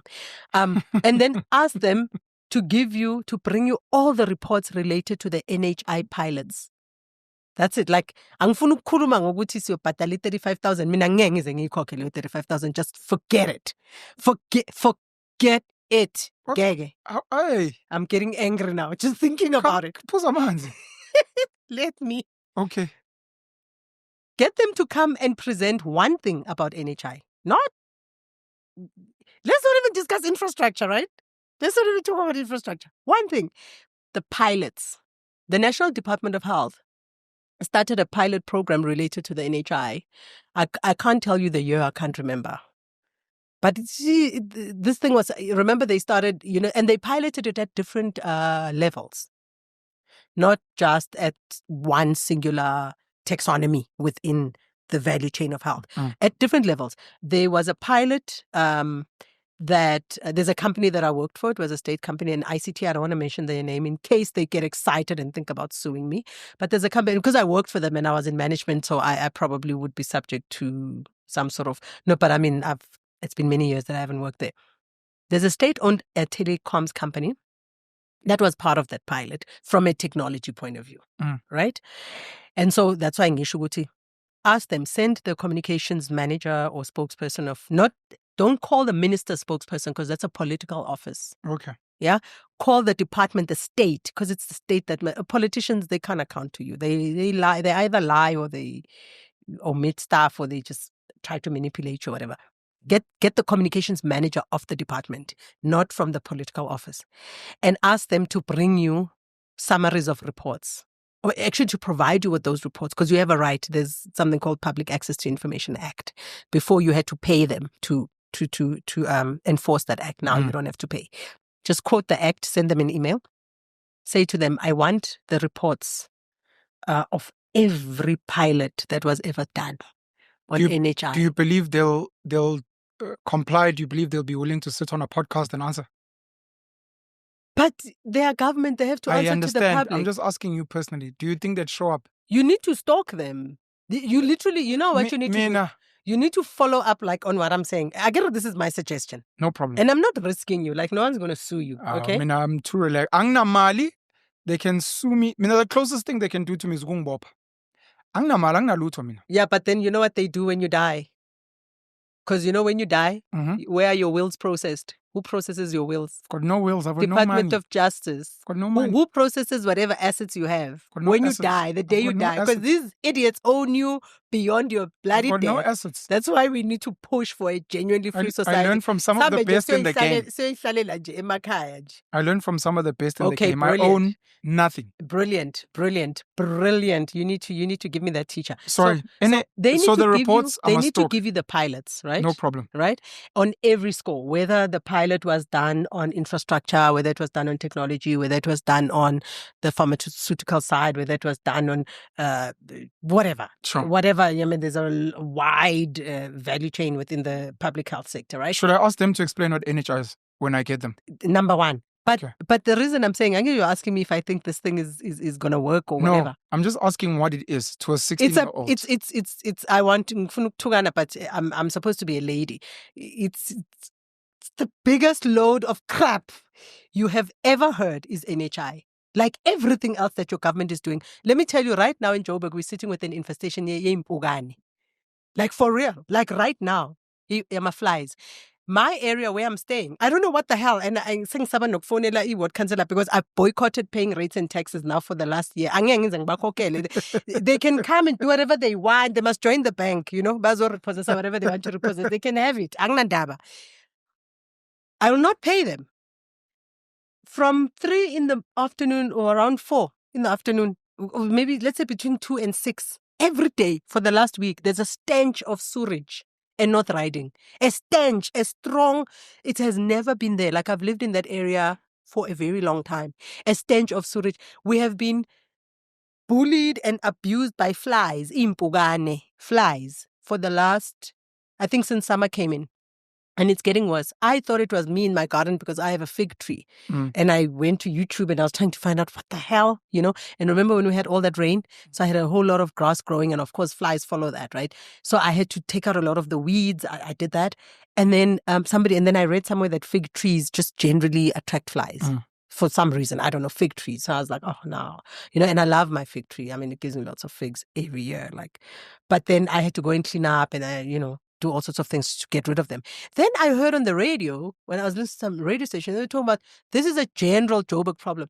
Now, when ufuna ukunikeza abantu who cannot manage sewage systems, who cannot prevent the smell of our human waste that we've all at some point in terms of human development agreed we must find a way of managing it nicely with the earth and whatever else we have to our disposal to make sure in this day and age advancements to manage all forms of waste. You can recycle basically everything, even human waste you can recycle. The reason they don't want recycling is because it's going to stop a whole lot of, this waste. So the way they collect waste now, it's going to izosusa ama-tender amaningi from igebengu lezi that are running our municipalities. And the reason they are continuing to do that and not applying, recycling technologies that are available, like globally. You can go to Germany and buy a beautiful piece of recycling equipment. You can go to Brazil. Brazil is already doing this and recycle basically everything and save us from this disaster. Abafuni ufuna wena ukuthemba abantu abanjalo with your entire health, like and remove and literally even allow them to take over the private health. I'm not a fan of private healthcare. I mean, I don't even need medical aid anymore. I don't have medical aid. I don't need medical aid. I manage my own health. Like, I have no diseases. I've never had a disease in my life. I've only had conditions like sinusitis because of my diet. I've had inflammation in my body because of diet again. I've had just things that were like so-called lifestyle, and it's not lifestyle, it's the crap that's in the food. When ufuna ukuthemba those thugs, you read now, you quoted for me, which in 2022 the Hawk said Baba investigated over 22,000 cases to the value of 1.5 trillion. And please, they'll say we also investigate private crimes. We know all of that crap comes from government. Even if it doesn't, it's probably 80% that's private sector. You want to trust those people with the entire health? The little bit of consolation you have, ukuthi ungahamba uye in Netcare, or what's the other private sector? Mediclinic? Mediclinic and the others, yeah, the private ones. Just that little bit of comfort that, hey, you know what, should I ngilimale ku accident again, because noma ngaguli, I can fall and get injured. I'll need emergency assistance. Yeah, private. You want to take that risk. You want to risk all of that. Listen, the South African government has done nothing but collapse this country from 1994 to today. They've collapsed. I mean, there's nothing that they haven't collapsed. Think about it, they've collapsed it. Think about it, they've corrupted it. Think about it, they've destroyed it. Think about it, they've trashed it. And abafuna ukutshelwa. It's like those naughty kids, ababhema drugs, like abangasakhuzeki, like that you can't redeem. They can't redeem themselves. You can't redeem them as a parent manager. Umlahle. Because you've done everything, like you're going to bankrupt yourself. NaseZulu nangeke basakuthatha. Ubhizi nanomntwana lo ongalaleli. You understand? You want to tell me you can trust. So I'm saying to you, it's very simple. Abaletha ama-reports of those pilots. Every one of those pilots. Bawalete kuwena, right? And then they must tell the South African public what has happened with those pilots. So we must allow the government to implement a system for a system whose pilots that our taxes already funded didn't succeed. Their pilots didn't succeed. Okay, fine. Maybe, listen, they don't have a single pilot that succeeded. They don't have a single pilot, here NHI, that they wasted our money on employing loads of consultants, right? That they even finished, okay? There was a time when I was dealing with a whole team of workers who were complaining and needing somebody to represent them because bebasebenza Department of Health under the pilots. And they were let go like bafika emsebenzini one day nje, one Wednesday morning or one cold Wednesday morning. Batshelwa ukuthi ispan siphelile. And they couldn't fight because, remember, they were there on a temporary contract. Yeah. Even a temporary contract worker has some rights, has some rights to dignity. So they couldn't finish the NHI. I don't want to talk about the money. I don't want to talk about all the doctors that they've trained on our taxes at the medical schools, Wits, UCT, UKZN, and all the universities that have medical schools, right? That one in Winterveld. That they've trained, that they themselves cannot in-source now. Abakwazi ukubaqasha ngoba kumele baqashe abantu bangaphandle. But doctors that were trained with our money, they can't hire them. For them to hire them, kumele balwe, and then they accuse them of being entitled. A corrupt politician of South Africa, one of the most corrupt countries, one of the top 3 most violent countries in the world. Top 3 most violent countries in the world is South Africa today. That's what we're talking about today. That's the extent to which our country has degenerated. degenerated completely degenerated, and nobody cares. Like, no, bazongixosha emsebenzini. Hayi, andingijoveni. Like, I'm not dying for Bill Gates. Forget it. Like, he doesn't own me. Don't ask me about NHI. Actually, let's just agree. Angifuni we could discuss indaba ye-NHI because ngahlukumezeka kakhulu because of NHI. Let me carry on. I wanted to reference, because we've raised it a few times and people are going to think we're sucking this out of the air. It's a MoneyWeb article from 2022 written by Sierra and Ryan. I'm not going to read the article, but it says, Hawks take the corruption fight to a municipal level, speaking to what we were speaking to. With a spending budget, this was back in 2022, of 521 billion rand a year. Repeat that again. With a spending budget of 521 billion rand a year, municipalities offer rich pickings for corrupt managers. 278 municipalities, we saw. At that time, 520 billion. And then it says in August, this was 2022, the Hawks announced that it had 22,000 cases worth 1.5 trillion rand under investigation. I'm going to stop there. Carry on with my notes. I wanted to ask if you have any intel on this, because I've been hearing a lot of people speak about it. Yeah. I want to highlight this and then ask you a question. I want to highlight this and then ask the question. I want to highlight the fact that a lot of well-off people, part of the black middle class, a lot of well-off white people, middle class and rich, complain a lot about government corruption and nepotism and those things. But a lot of them are involved in bribery and connections that get their kids into institutions they don't deserve to be in. I wanted to raise that. But I want to ask this. I thought with the Fees Must Fall March, one of the resolutions that was taken is that no child will have to pay application fees. But I see now, because there's hundreds of thousands of kids applying to tertiary institutions where there's no space. I mean, UJ, I think, has space for 10,000 and they got 300 and something thousand applications. Are kids still paying application fees?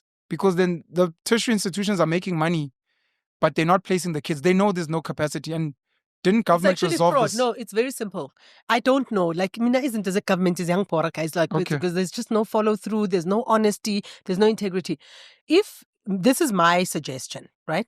If you have applied to a university that was already oversubscribed for that course that you're applying for, or those courses, and you can prove that they knew they were oversubscribed, just open a fraud case against them. Why are they accepting money when they know? Do you understand? That they don't have capacity? That's why if the course is oversubscribed, or they've reached their limit in terms of the number of applicants, just open a fraud case against them. But again, South Africans don't want to fight anything on their own. They feel like, oh, I'm being a bad person. Oh, I'm being nasty. Oh, angeke basaphinde bangithathe. Bazokuthatha, because you're going to have to sit on their neck until they take you. Like it's a dysfunctional society that we live in. And unless you can scream and shout and act like a mad person. Because that's the language they understand. That's the only language they understand. I wanted to say, so I'm confirming it, that there are application fees. I see here Stellenbosch 100 Rand, University of Zululand 250, MUT 250, TUT 240. 300. Did I say 300? No, there's 100, 300. 250, 250, 240. University of UL. What's UL? Is it Limpopo? 300 Rand. I'm not sure. I would at least expect I thought something had changed. to charge 300, not University of Limpopo. So, anyway. So the one part which you're very right is it is fraud. If the university knows they've gone beyond capacity, why are they still processing? And if you can prove it. And then there are many kids, going back to my first point, who have said, I was accepted last year. And then a few weeks later, I'm being told, no, I'm no longer accepted. Which means that's happening somewhere there. But also, again, you see, just apply common sense. If they've accepted you, they sent you an acceptance letter. They can't just say no, it was a mistake. Then it's your mistake. No evidence. Yeah. Okay. We'll follow up with that. If you're really so desperate to go to university, I really don't see the point of going to university. I'd rather do in-service training. I'd rather advise young people to go get a job, learn a skill, learn a trade, It's self-teach even. YouTube corner guys, like there's so much. And there's AI, there's ChatGPT. You can learn so much from there without paying a cent. Just need data and time.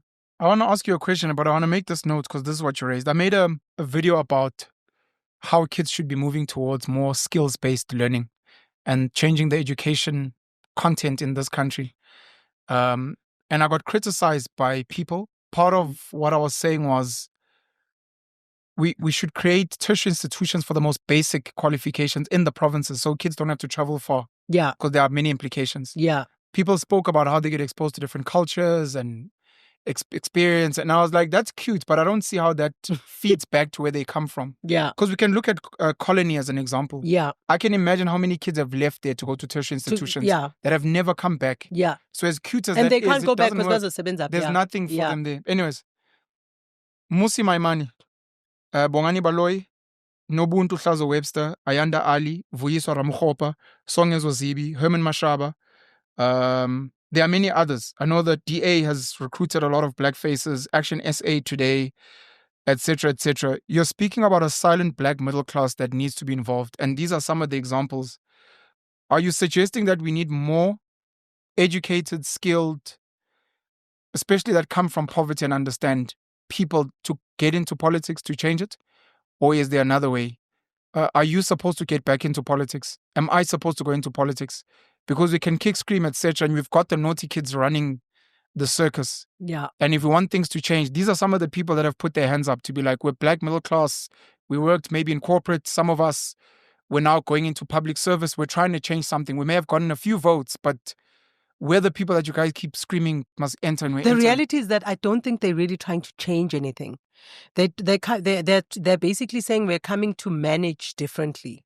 I don't see anybody talking change. If you're talking change, you're going to be realistic, right? Sure. Because we spoke about global supply chains earlier. Global supply chain patterns have changed a lot.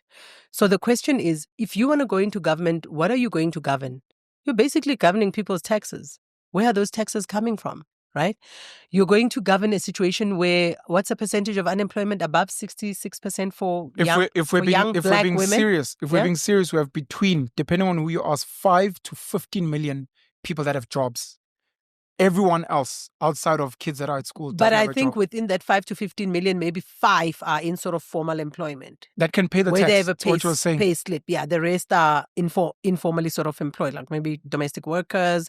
A lot of them actually, thanks to the ANC, have been employed through labor broking, something which even Verwoerd himself refused. Verwoerd was like, no, I will not have labor broking in my country because I'm trying to build a middle class out of the Afrikaans population. I'm trying to develop the blacks, not only in South Africa, but around SADC, because once we open a mine, they all come through looking for jobs. They don't care whether they are Swati, whatever, they want to be employed because they are our neighbors. I'm trying to develop townships. I'm trying to develop, I've got targets to meet. I'm not doing labor broking. Most of those people are employed through labor brokers.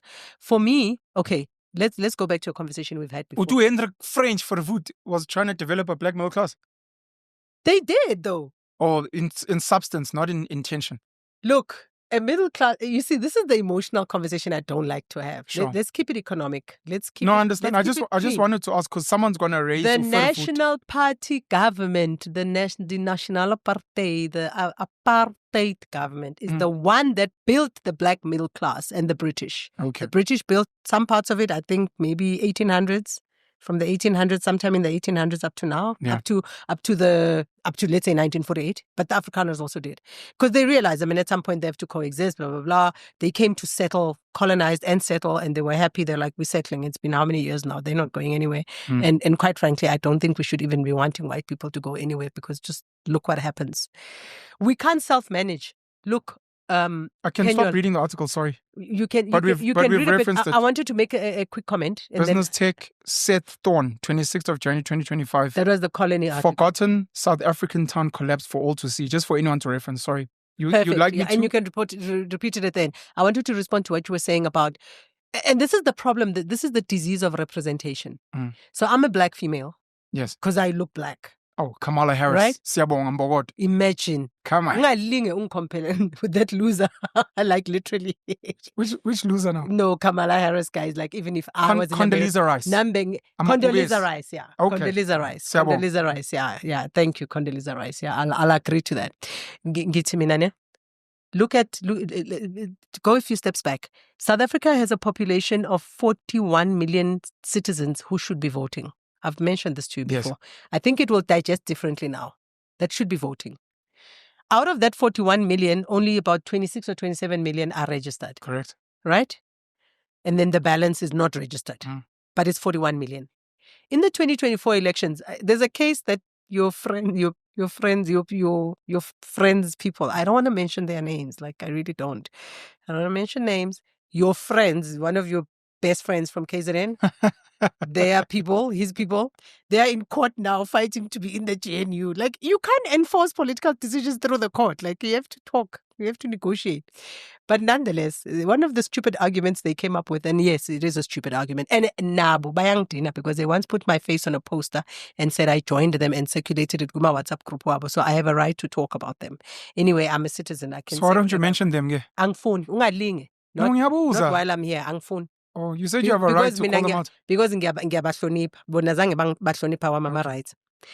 They went to court ba-arguisha ukuthi bekumele bafakwe ku-GNU, because if abafakwanga ku-GNU, 4 million South Africans, bona abanye benginabo before, and then 4 million voters are left out. Okay, I don't know if the court is going to apply their minds properly, but I want to help the court, right?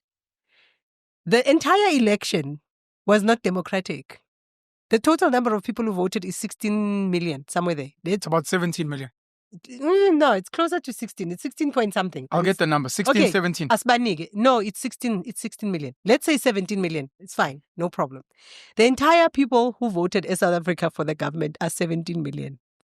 That's not a majority. Out of 41 million. Out of 41 million, what is the percentage? It's 38% of people who are either registered but are not voting, or should be voting but are not even registered. So the majority of voting adults in South Africa did not vote. A majority. It's worse than I thought. You called it 16, just 16.3 to be right. close. So I did say million, and registered was 27.7. 20. Yeah. So let's say registered, 28 million registered. 16.3 16.3 million voted. Right. Yeah. So if you're working it out on the registered, what's half of 27 million or 28 million? 14 million. But anyways, it's 60% it's 14 million, right? But it's 60% of registered 60% of registered voters. Sure. But that's a problem. That is problematic politically. And then 39% of total eligible. It's 38%. Yeah, of the they're 38% of that 27 million. I mean, of the total eligible, yes, sure. Of the 41 million. Yeah, wrong. But they are a majority of the registered. But let me tell you, that's why countries like New Zealand and Australia have a law that makes it compulsory for you to vote. You have to. Sure. Otherwise, you lose certain benefits as a citizen, because they can track whether your ID number is or not.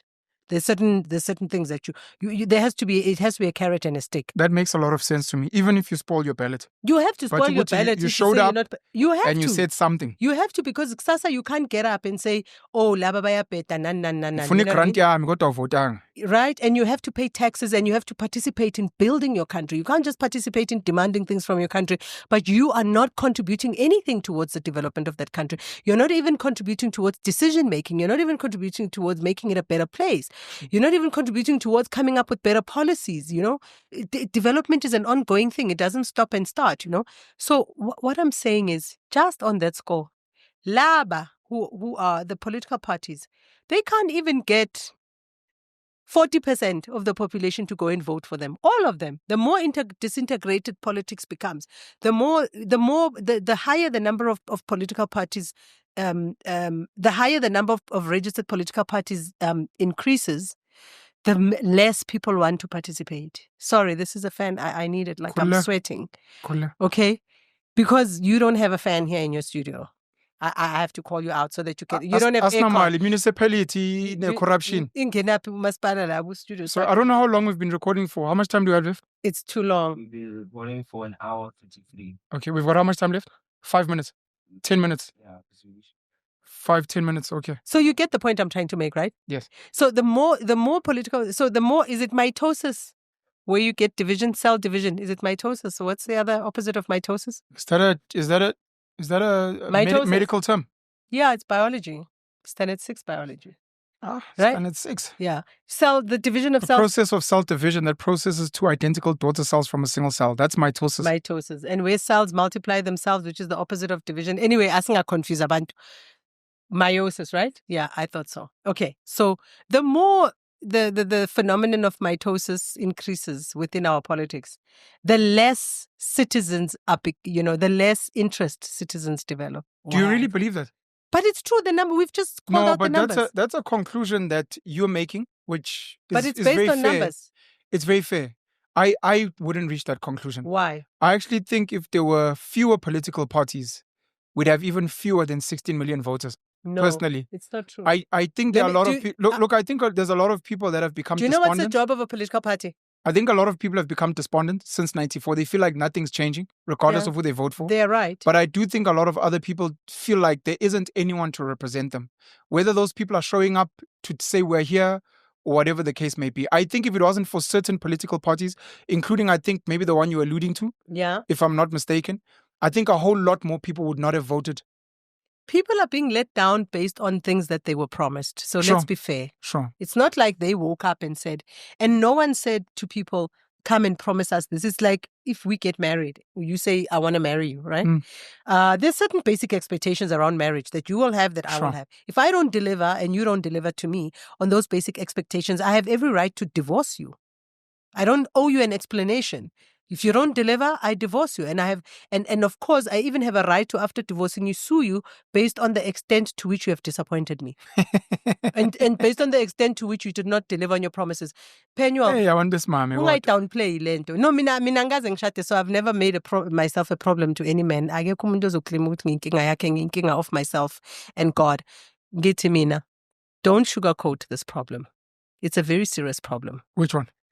The more political parties you have participating, it's not true what you're saying, the higher the number of people who turn out to vote should be, in the absence of a law making it compulsory to vote. Because we really should make voting compulsory so that people can participate. Because to vote, you do become very passionate because we are dinega, you know? And you know why? I'm saying it based on what you've just said. I don't agree with you, but I hear your conclusion. I just don't agree with it. I don't think we should have more political parties. I do think we should have less.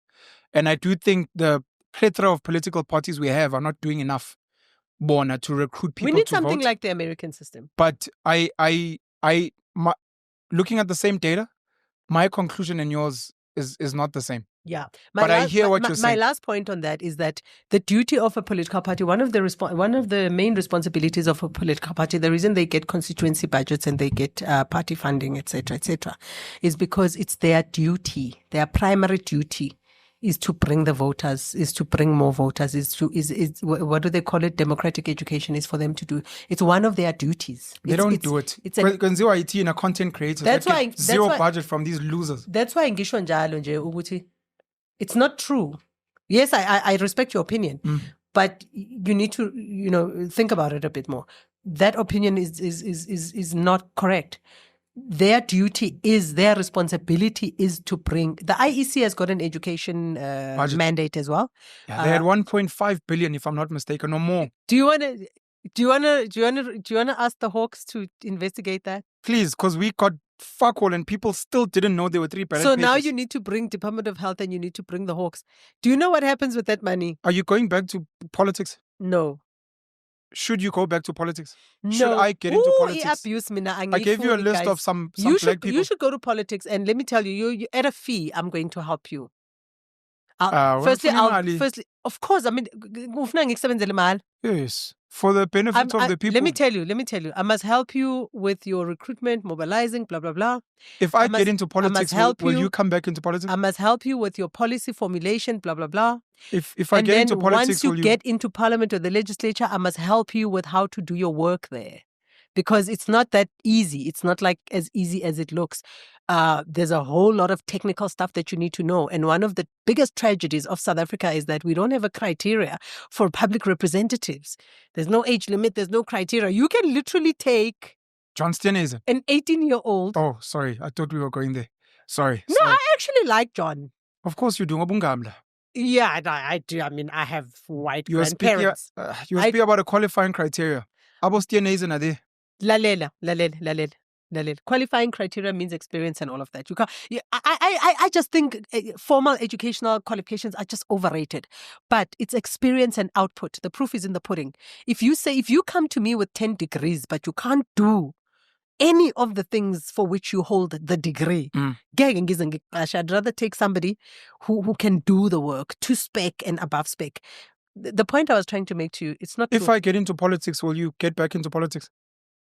I gave you examples of... As an independent, probably I will. I gave examples of... We spoke about the quiet black middle class. When are you planning to go to politics? And you're asking the black middle class to get more involved. I could. And I'm asking you if are Throw you me a saying carrot, dangle are a you- carrot. Are you going to get one of those rich white guys Are- that you normally interview to give us money? Because if you don't have money, you can't do it. What's his name?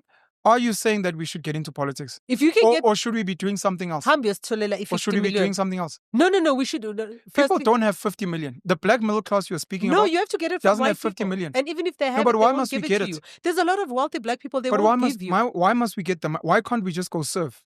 Why can't we? But You how are you going to spoke get about the the votes for the quiet black middle campaign? class. I'm talking about the campaign. The campaign needs to, you need money for the campaign. Forget the campaign. So are you going to run around with petrol from where? Like, where are you going to get the petrol from? What do you want the From black Petro middle class to SA. do? You spoke about them. You called them out. I'm asking you. So they can't get 50 million.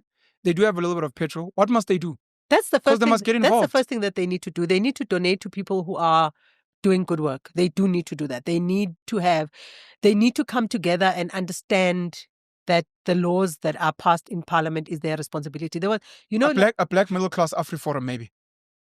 No, black middle class people who have a little bit more disposable income than the rest of us poor black people. They need to get more involved. They need to understand lawmaking. All the wealthy globalist entities and big corporations of the world are lobbying parliament right now. I've told you about this before.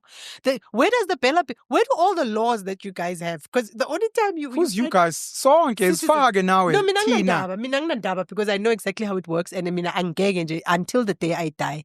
There's not a single politician ozongidina mina. They won't, like, I won't even allow. Listen, mina ngiyakwazi ukuyilwela mina ngingedwa. I don't need an army. I've always been like this, even from school nje bengidina abazali bami to hell and back. All I'm saying is the black middle class needs to, if they can't do anything else, they need to at least find people who are following good causes, who are doing good work on their behalf and donate to them. That's one. Okay. Two, they need to read laws. They need to read lawmaking processes. They need to understand. They need to fund. Like right now, who's mostly affected by the Bella Bill in terms of all these illegals that are entering? It's the schools in the townships and the rural areas. It's the poor schools. So all those communities now, instead of supporting AfriForum and whoever, forget about the name. Not AfriForum, Freedom Front Plus, or whoever took the Bella Bill to court, and the DA and whoever. We need to start learning to support the cause and its effect and not the face. Because you're going to cut off your own nose to spite your own face, which is what we do most of the time. It took, is it the DA and the Freedom Front Plus going to court to challenge this thing, to try and stop it? When this thing is actually going to affect poor black people. Legal firms, black law firms, need to start organizing themselves around, supporting pro bono cases in poor areas.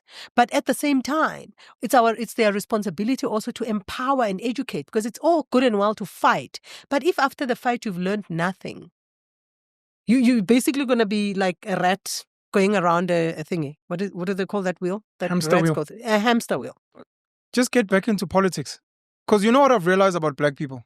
We can agree, disagree, can be called controversial. The majority of black people in this country... I'm so tired, I'm exhausted. Whether you want to call it... I want to make money. I want my company to grow. I'm busy growing my company. Yabana, right now, the only conversation I'm going to listen to is about my business. I'm not interested. Like, I'm sorry. I still do, by the way, get a lot of calls and people requesting me to do things for them, give them advice. Hey, and I'm like, I'm not a public representative. I'm not even a member of a political party. I have no duty. I have no resources. I have no time. I have no energy. Please go to your public reps. Just yesterday, I got 2 WhatsApps from Durban. Sis Mandisa, siyabona ukuthi bathi yini, was it about the NHI? They were worried about the 37,000 rand extra tax. No, it was about not the Bella Bill. What's the recent thing that just happened? The expropriation bill. Okay. What should we do? Izindlu zethu. Ngathi, guys, you have MPs who are representing different political parties from KZN. Phone Parliament. Google Parliament of South Africa. Ask the Parliament of South Africa, who's the MP? I don't care about the party. Because, by the way, when you become an MP, I don't even know. I have a problem with the whole political system. Because do you know that once you become a member of parliament, it doesn't matter who voted for you and who didn't vote for you. You must serve everyone. It doesn't matter. You can't say, oh, you are not a member of my party. How do you know ukuthi lo muntu votele bani, right? Then the dysfunction of parliament not allocating constituencies. There's a constituency fight. Like there's so many things you can take the laws of South Africa to the court for and win, right? But this is the dysfunction of the government we have. They want you to fight them in order for them to win. Like they're like, "Snap power, the power is ours. You don't have power, you're nothing, you're no one, you can't do anything." Let me finish this point. So what I've realized about Abantu Abamnyama, and I don't know if it's a legacy of kings and queens, they love the idea of having umama no baba that take care of them. I know. Right? We can fight it, we can try change it over time through empowerment and education, but for now, that's where we are. And some of them, when they see a brave somebody who speaks out, Bambona who's is knowledgeable, umamabo. they want you to represent them. Giba representing ngani, guys. Now, wait. And Gani, bleed my hands. Mandisa. Bleed my hands to represent And people. my question to you is, if you're not going to get back into politics, would you consider like these WhatsApps you got, so that we let people know you spoke about money and your business? We hear you. Sis Mandisa, we heard you speaking money, business. Still Kokela to represent us at various times. Naimali, go fight for us, educate us. They don't respect Would you be willing to do that? Hey, I don't know. Like, I don't know. No. Right now, I have fantasies about building my own little town. Like, and I'm focusing on that fantasy. Colony. No, it's just a beautiful, serene town where I can retire in 10 years or 15 years' time and just forget that and produce my own electricity, my own water, my own everything, and forget about South Africa and like be disaffected, like completely. No, it's too stressful. It's very, very stressful. Listen, those the MPs and MPLs and councillors get paid by your taxes to do exactly what you now want me to do. But they're not doing it. So manje kumele ngenzeni mina ngibe ugogo wenu no. Once we shut it down and we're out of film. Shut it down. Angisugogo wenu mina. I'm not even like old enough to be a gogo like right now. Like I'm sorry. Mandisa Mashego, thank you so much for coming through. We didn't get to manage to go through the article. People go and read it on their own. Mm-hmm. We had another article which was about the breakdown of state-owned enterprises. I don't know if we'll get to it another time, SABC being one of them. And there are so many other things that you are very passionate about. My plea to you, on behalf of our viewers and everyone else I've spoken to that's seen me sit with you, please consider getting into what I call public service. Please consider. And maybe the challenge to you is to innovatively find a vehicle. So AfriForum is an example of a vehicle. Some of these NPOs out there. So if you could join or create something like that, there are people, the quiet back middle class, who are scared of saying anything on LinkedIn because employers might, but they're like, hey, this woman's brave. And I wish I could donate 500 Rand, 5,000, 50,000. The challenge is on you to try and find that. And even if it's not you doing it because you want to build your little town, if you could find the type of people that you think have their hearts and minds and hands in the right place to be like, guys, let's try and build this thing because people are asking for it. And since the political system is messed up, if the people in Colony or Urgis or whatever town, Mzimkulu, come through, they're like, look, we're willing to put in a little bit of money for you to shout at our ward councillors, our municipality at the very least. And even if nothing is yielded, at least uskhulumele. And you made your money. We don't mind you making your money, but at least uskhulumele ngoba thina siyasaba and asazi. I'll think about it, Penyo. I'll think about it, but you can do the same. Okay, bye-bye.